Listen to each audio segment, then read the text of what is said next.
Greetings, groovy people.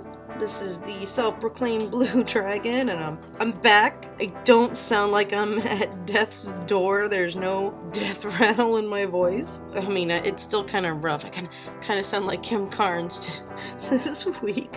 What do I want to do first? Oh yeah, I want to thank my fantastic patrons who have been so incredibly patient while I worked on April's wallpaper. I got May's done. It was the mermaid one, but this one is really late. It was worth it, I hope, I think, because it was very complex. There were a lot of elements to this one. It took me longer. I had to do the sketching, I had to do the inking, I had to let the ink dry, and then I had to piece it together and fix up some things in Photoshop. That's what this video is. This is actually a part 1 video because it took me, just to color alone, it took about 4 hours and 8 minutes, and this video is sped up over, like, it's 1,000 times faster than the actual work, and it still looks slow. I'm just a slow person. I'm like a sloth. It's like 1 inch per minute with the mouse. But anyway, so this is split up into 2 videos. This week I'm cleaning up the lines to color it, and then I do a little bit of coloring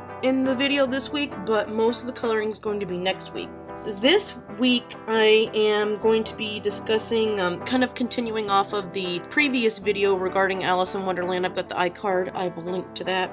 I'm going to kind of continue talking about some things that have influenced me, some Alice related things that I like. I do go off on tangents. I wrote a script this week. Oh my god, I wrote a script. What happened? But then next week it's going to be manga. I'm going to talk about manga, and I'm going to talk about my own influences and how I appropriated from the Alice in Wonderland series. Yeah, the word of Wednesday is actually appropriate. I appropriate from the Alice in Wonderland series. There you go, I got that in early. And I'm going to talk about the symbolism with the characters and go into that, talking more about Dark Horse. So I am going to talk about my own stuff, but right now I'm feeling better. I wanted to just babble about some things that I like and makes me feel good. So, righto, let's get on with this then. That was a bad British accent. But I do that because one of the things I feel draws people to, both adults and children alike, what draws people to a lot of books, especially initially, are pictures, are illustrations. And I know, like, as you get older, there's kind of this stigma against having pictures in your book. And for me, I've always really disliked that concept. I mean, I love to read books that don't have pictures. I feel like I'm a fairly literate person, whether or not I'm retaining anything or learning anything from it. No one can say. I remember things and I repeat it. But at the same time, I mean, I think that images within a book, even adult books, really enhances the experience. I don't feel like it hinders or impedes one's imagination at all just to have illustrations in a book. So, I mean, even things like the Harry Potter series incorporates little pictures at the beginning of the books, at the beginning of the chapters, at least the US version, and I think the international versions do. I think it was the same French artist who did all those pictures.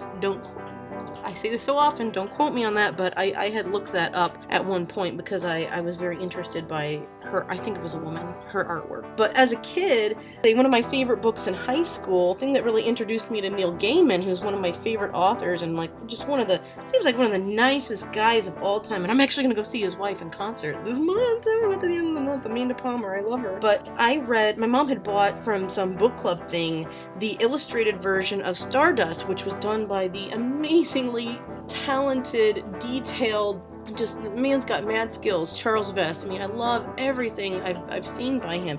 He illustrated Stardust, and I remember in high school, I was reading that book at school. I probably shouldn't because there's some nudie pictures in there, but I mean, creepy nudie pictures, nothing, stimulating in there unless you like watching someone die in bed from poisoning, but I digress.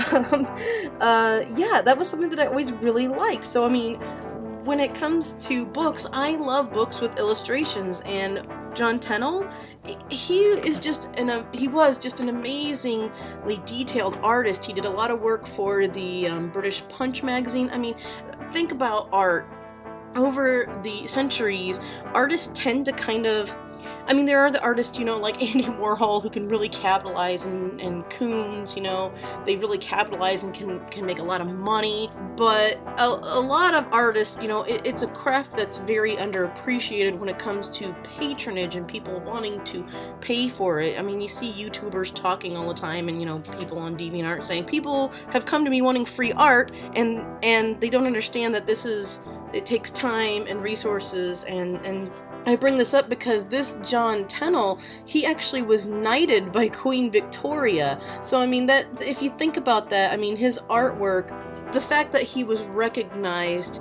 nationally by the, you know, the head of the Church of England, or whatever she was considered at the time, I can't remember what she was. I should look up my history.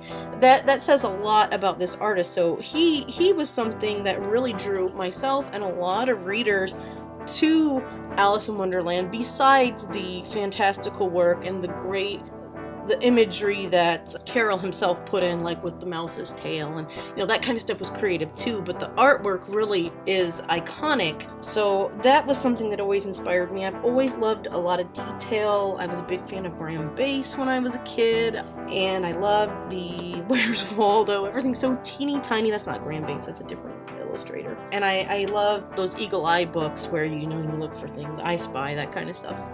So the artistry in the books, that John Tennell was someone that I haven't looked, I mean, I've been aware of his artwork because I've been very interested in Victorian literature and culture, and, you know, in the US, the Romantic period, I've always been very interested in that time period, Poe, things of that nature. So yeah, I was always really a big fan of that kind of detailed inking art. Edward Gorey, I've been trying to myself strive to be better with detail. I'm not very good with that at times. I used to like do detail when I was in high school. I've found some old stuff and I'm like, wow, that's so detailed. Not necessarily good, but it's at least detailed. But that's something that I experiment a little bit in Dark Horse, but I have been trying to do that with the other series that is on hiatus, the Whimper in the Dark, which is kind of gory inspired, Lovecraftian inspired, you know, things of that nature. The other thing that always inspired me, as I've mentioned several times in my videos, is music.